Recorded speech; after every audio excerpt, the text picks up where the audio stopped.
A multi-agency task force is now investigating accusations that former Arapahoe County Sheriff Pat Sullivan traded meth for sex. And a big question is, was Sullivan involved with illegal drugs while he was the sheriff? New tonight, Fox 31 Denver's Julie Hayden talks exclusively with a source who says yes. This man, who wants his identity concealed, says he first met then-Sheriff Pat Sullivan in the early 1990s. He knew the guy that I was with. What did the guy that you lived with do?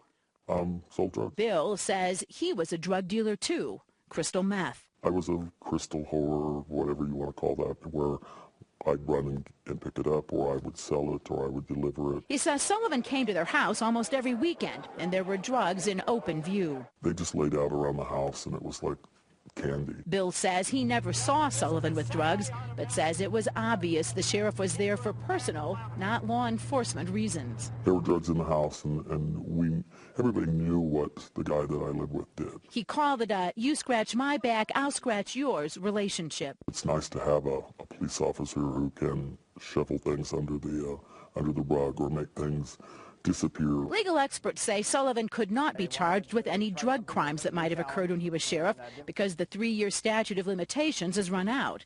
But Sullivan could be charged with possible abuse of power. The abuse of power aggravates the case terribly. The public is outraged, and should be if in fact it's true, that someone in that sort of position, an ex-sheriff, would abuse his position. The legal expert adds a conviction on abuse of power charges could put Sullivan behind bars for years. In Denver, Julie Hayden, Fox 31 Denver. Detectives are not commenting on any specific aspect of their investigation, but current Sheriff Grayson Robinson earlier told us this is one area they are looking into.